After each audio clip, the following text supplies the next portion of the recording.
Welcome to the last episode of Think Voice.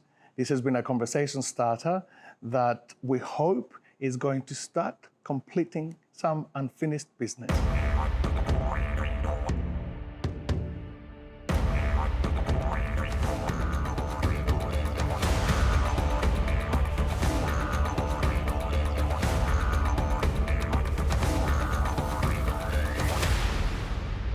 In terms of conversations, I think this is a really pivotal moment for Australia. I think this is an entry point for all of us to come in and ask the questions. And I think, in terms of perhaps the training, it could look at asking questions. What do you fear? What is going on for you that is causing you to be confused? What is happening? I think if we can start to break down what's happening with our multicultural communities, the colleagues that we have, our family members, our friends. And this is the responsibility of the media, and this is the responsibility of all of us as we sit at our kitchen tables, the responsibility of us as academics, or, however we walk in this world, to really understand what's the block. Are they feeling that something's not right? Are they fearing that something's not right? Do they believe that something's going to happen? That the world is going to end, that Aboriginal people, Torres Strait Islanders are going to walk in and take over your house. Well, thank you. I will give you the mortgage, and I will give you my gas bill, and that, and I'll mow the grass as I leave, but it's not that. What is really going on for people? And I think if we can have good, deep conversations with people, and this is a great opportunity to have them, rather than talk at people, I think we will come out as a community, as a society, in a much better state. I think that's the hope. I mean, I really hope that's the aspiration people have. About conversations, I think a lot of us, especially in positions of influence, also have a lot to do with white Australians. And I think we also have a role to play in organizations where we are decision makers to influence decision making there that will help with the referendum.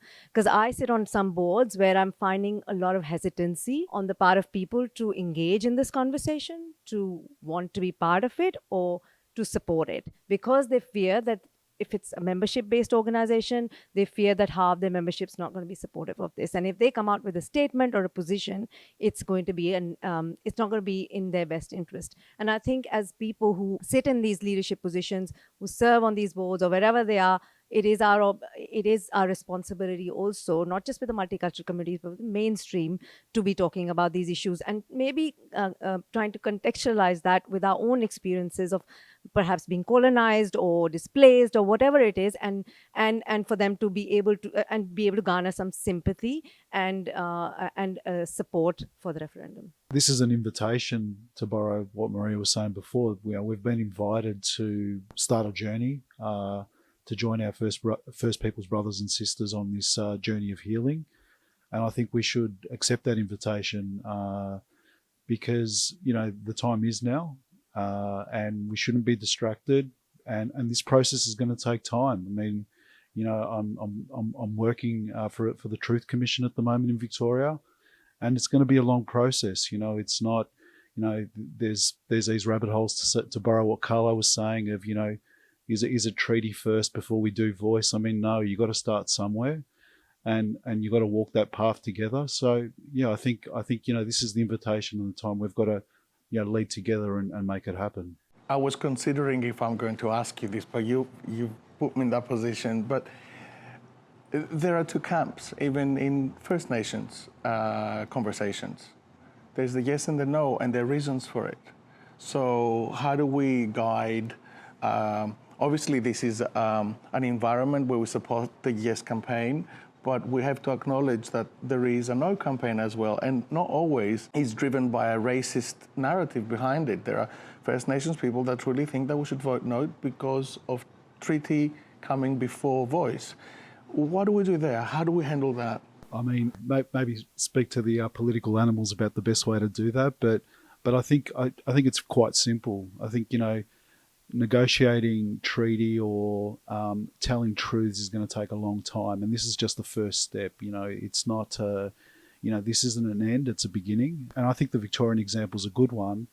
A treaty authority has been established through legislation and bipartisan support, and there's a 10-year funding horizon for the treaty authority. I mean, that's quite unheard of in the funding landscape, as most people would know here. So, I think that, it's going to take time, and I think there's an acknowledgement that you've got to really take those initial steps that, that have been set through the Uluru Statement from the Heart. I think we already have a pathway. I mean, Carlo and Feka, and the networks that you work with are going to provide training. So why don't all of us here, and it looks like this is already a community of champions, undergo that training, and then we start with our natural networks, our community groups, and start from the grassroots if you can. I mean, I can answer for myself. We are really going to start with our grassroots communities. But then at the same time, I think there's another level, and I often check my Twitter. I wonder if there are some of you who are connected to Twitter. There's a lot of disinformation there, But anyway, we all have to be champions, and we start with ourselves and through our natural networks. There is a number of different sort of approaches and campaigns, and I'm personally involved with the Victorian Women's Trust, who are running a series of kitchen conversations. So if you are interested, and we can share the website perhaps, get on, register as a conversation leader, because really that's what we're talking about, having these conversations in our own homes, hosting a small dinner, getting messages out, and you get training as a result. On the question of some Indigenous people wanting to have a treaty first, other Indigenous people saying let's go with a voice first, I think we can also cast our minds to democracy in Australia. The Westminster system is built on people that don't agree with each other. You've got two different parties, the government and the opposition. Why on earth we would expect First Australians to be all of one voice and to all have the same position? I just don't understand that idea for a start. What we do know is that all First Australians are saying we need a voice and we need a treaty. What we have right now is a referendum coming up about a voice. That is our opportunity to act at least on the voice. And then we can act also on a treaty. It's not one or the other. There's been some incredible conversation, and I'm very thankful to be present and here tonight. And my question is, what is the ideal? Where do we go from here? Because forgiveness isn't binary. It's not, oh, you're forgiven now or anything like that. It's built over many years of trust. And what's trust? You've got to have that time element, but there has to be more people that get amongst this and understand. So my question is, how do people get amongst this? How do people become more passionate with their communication, to be involved? I'm a migrant to this country. I've been here 8 years. I lived 2 years in New Zealand prior to here. I'm originally from Wales, but I was brought up in London, where I learned from a very young age there's only one race, the human race. There's no difference. But I feel guilty sometimes on this stolen land. But it's like, how do I contribute? Because this is my accountability and responsibility to live on this land, because I want to be here for more generations. So my question is really, where to from here? How do people contribute to this? And because I love what Carla was saying, that it's not just this state. How do we take this interstate? Because everyone has to be part of this. If they say they live in Australia, they are Australian, then how do you contribute to this? One of the things that we continue to do as a mainstream community is that we expect all Aboriginal people to speak with that one voice. And we're talking about almost 500 separate communities. We would never expect someone from Scotland to agree with someone from Turkey on one issue. So I think this is recognising the diversity. These are people with different languages, spiritual beliefs and a whole range of different laws. I think the whole process going forward is ensuring that all of those communities, not some of them, but all of them, are included going forward, which means it's going to take time. It's not going to be comfortable, but it is not something that we can just sort of expect to be homogeneous and monocultural and moving forward in a way that makes us feel comfortable. Assunta, from this whole process, from design to tonight, what is that single point that is closer to your heart? I think that we can't talk about inclusion, diversity, social cohesion until we reconcile our history and the lie that we were told coming to this country. When I came to this country and grew up in Melbourne, I was told that migrants built this country, and my parents were part of that narrative. They told us we built the roads and we built the Westgate Bridge and the Snowy River Power Station. And the cement garden. And the cement gardens. Yeah, and that was a lie, because this country was built before we came here. It was already here. And I think we need to stop talking about social inclusion and diversity and cohesion and all that sort of stuff, and just acknowledge that we need to reconcile this history and truth, and just sit with the truth that what really happened in this country. I've just come back from Adelaide today. I've been in Womadelaide for the last few days and heard some incredible speakers. And yesterday there was a really enlightening talk about the voice.